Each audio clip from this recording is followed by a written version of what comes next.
Welcome to the Individual Matters podcast and video series, where we're focused on learning about learning. I'm your host, Andrew Caton, and I'm joined by my co-host and wife, Dr. Katrina Caton, licensed psychologist, educator, and author.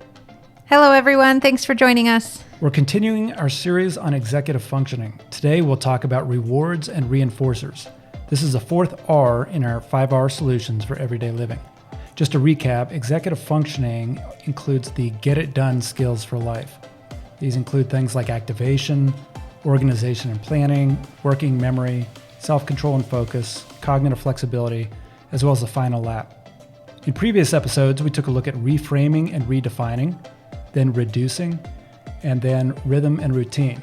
Let's take a look now at rewards and reinforcers. Where would you like to start today? Yeah, so for this one, I kind of want to start by just acknowledging that when this aspect comes up, it's typically the one that I feel like I get the most pushback, or sort of maybe a better way to describe it would be that immediate emotional response that, whoa, wait a minute, I am not going to pay my kid to do what is baseline expectation. And I think it's really more than that. And so I kind of want to start there talking about when we're doing reinforcers and rewards, what we're talking about is strengthening the behaviors that we want, as opposed to eliminating behaviors that we don't want. And the research is very clear. Positive reinforcement, or using positive reinforcement to strengthen desired behaviors, always wins out over punishment or negative consequences. So that's really what we're talking about here, is reinforcers and rewards are used to strengthen desired behavior. And we'll get into it because reinforcers come in all kinds of shapes and sizes and forms. But the idea is that it increases that desired behavior.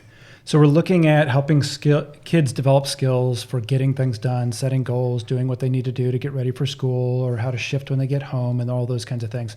So we're talking about ways to reinforce those behaviors that we want, as well as to reward the behaviors. And you mentioned the difference between positive and negative reinforcement. Seems like the go-to in many people's minds is a negative reinforcement. Can you just explain quickly the difference between positive and negative reinforcement? Well, when we get into that, there's lots of different, it's a pretty deep subject, and maybe we could even do a whole series on it as well. But there's different ways to increase behavior, and there's ways to decrease behavior.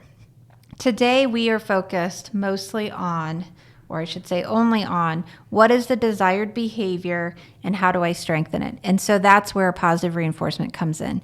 There's a desired behavior, which is then attached to a desired outcome, reinforcement, activity, whatever it might be.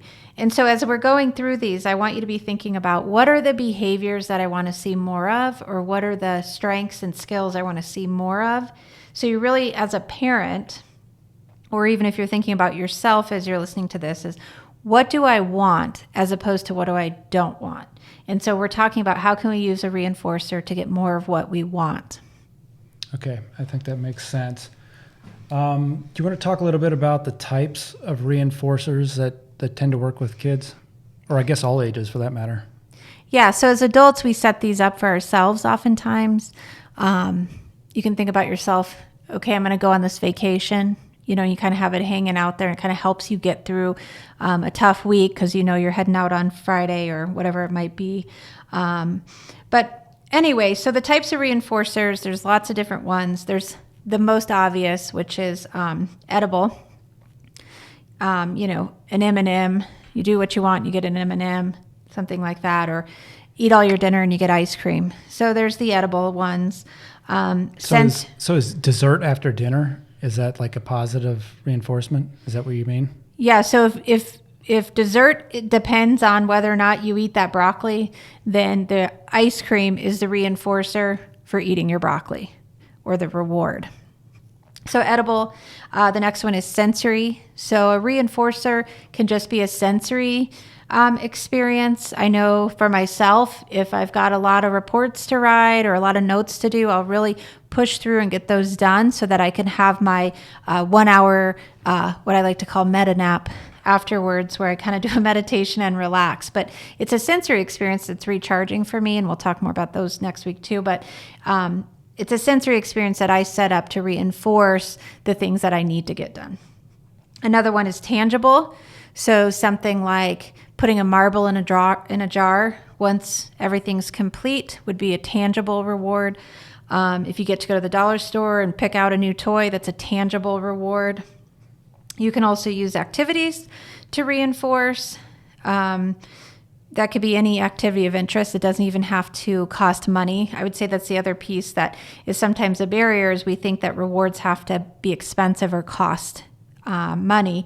But sometimes with kids, it's just time together at the park or a walk or whatever it might be. So that can be that activity. Kind of related to that is social. So social experiences. Let's get all of our homework done, and then we can go play with the neighbor kid before dinner, but not until the work's done. So that kind of serves as that reinforcer to get that work done. Or maybe a play date over the weekend or something like that. And then words. Words are so powerful. Some kids, all they need is, I'm proud of you, good job, you got it done, way to go. And those really should be sprinkled throughout.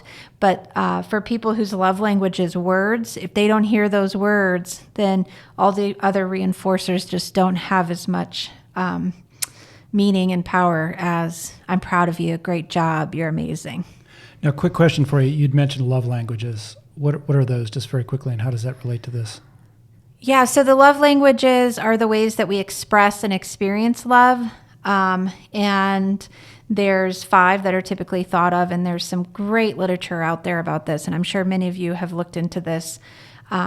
Words is one of them. Time together is another one. Acts of kindness, physical touch, and...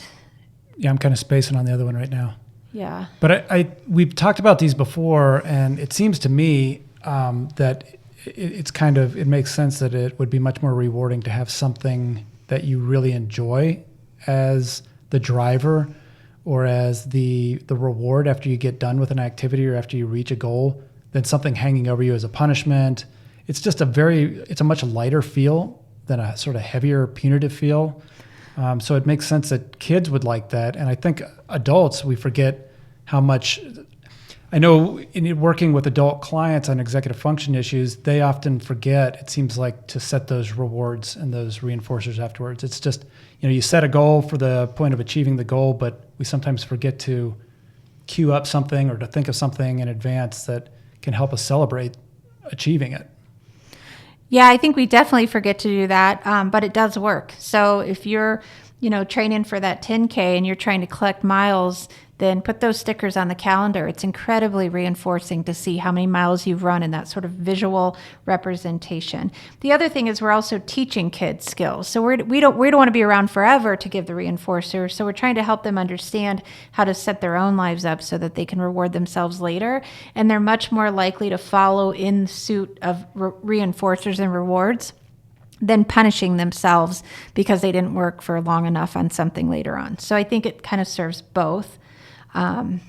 So we're bringing this up as an issue because probably in working with kids and parents, maybe it's not intuitive to come up with a positive reward versus a negative sort of punishment. Many of the skills or the times of the day or whatever it may be that relates to executive functioning that we've talked about in previous episodes. So getting ready for school, getting home from school, getting ready for bed. Those are high stress points, not just for the kid, but for the parent too, right? And when we're stressed out, it may be hard to remember to think about those positive rewards versus the negative rewards or the punitive rewards or consequences of not doing something. Many of the moments in the day when we're trying to work on executive functioning skills are also the most stress-filled, so we might not always be at our best. Do you have any recommendations for how to identify positive rewards and reinforcers? When do you do that? Probably not in the moment, not in the heat of battle, right? No, and I think this kind of ties into all the things we've been talking about in the previous series. We want to keep it simple, reduce. So you don't want to come up with these big, large, drawn out kinds of things because you're just not going to follow through on it. It's just too complicated. So I think keeping it simple and then planning this all ahead of time. Absolutely, we know we're going to give ourselves and the kids will give us another chance to get it wrong and get to try again. So I think planning ahead. And number 3 is, again, this is a great place for the child to contribute to the conversation and say, here's what I want. I want to do 5 marbles if I have 5 good mornings, and then I want to cash my marbles in for, say, open gym on Friday night at gymnastics. Or I want to cash my 5 marbles in for a bag of Lifesavers. So it's different, but they definitely can be part of that. And then they're going for what they want, not what you want them to want. Fantastic. Yeah, I was just going to ask you that if that's something that you bring the child in from the get-go and ask for their help in identifying something that's meaningful to them.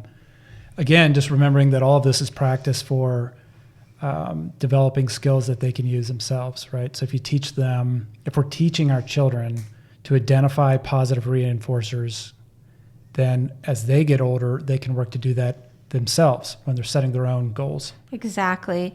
And so I want to get into the executive functions that it targets, because I think this kind of helps explain how it's not paying a child to do something that is baseline expectation. So for example, children with executive function and often ADHD have problems with delayed gratification. That means delaying the reward or delaying what I want while I'm doing what I don't want. I want it now. And so reinforcers can help hold that carrot out there and practice that delayed gratification. It's referred to as the PreMac Principle. So around here we call it PreMacing it. So what that means is you do what you don't want so you can get what you want. That's kind of the simple definition, but that's what we're talking about there. That always makes me think of, is it the marshmallow study? Is that related to the PreMac Principle? Yeah, if you haven't seen this on YouTube, is to Google the marshmallow studies with the little kids.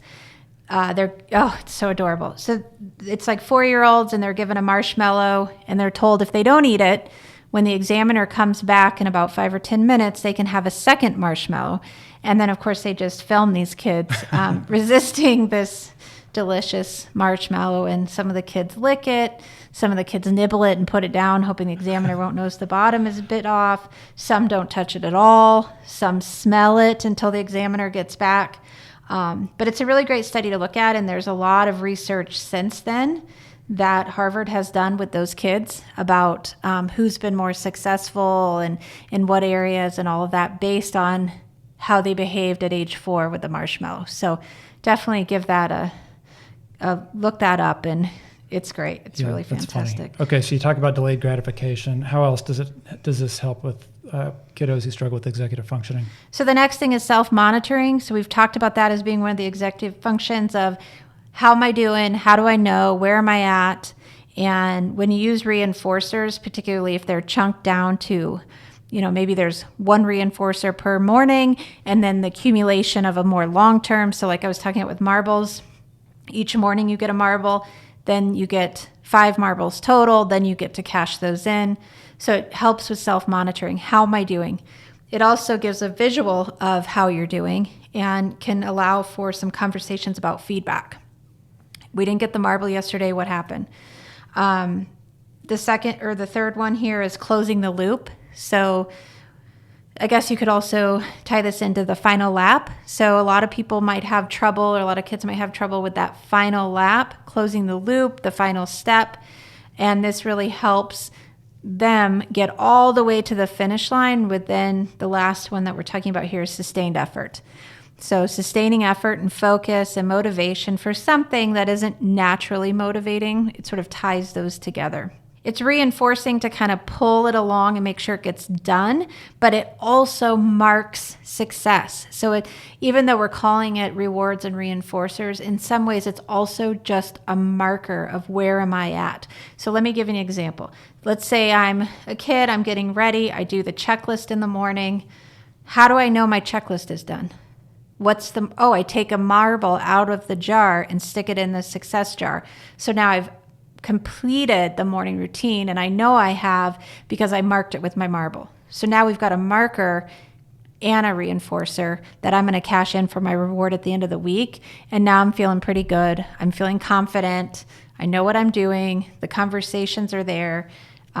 So it all ties together. It's not about paying for something that's baseline expectation. Yeah, and when you think back to those SMART goals that we mentioned in a previous episode, and you want those to be measurable, and if you're chunking, you're measuring how you get there.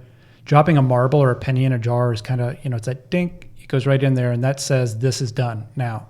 So some of the goals or parts of the goal may be tough to measure, they might be less tangible, but once that marble goes in there and you see it in there, it's like, okay, that part is checked off. I've met my goal, or I've met this step towards my goal. So that's really helpful, I think, for some of the goals that might not be as easy to measure, or you could lose track of your progress quickly and easily.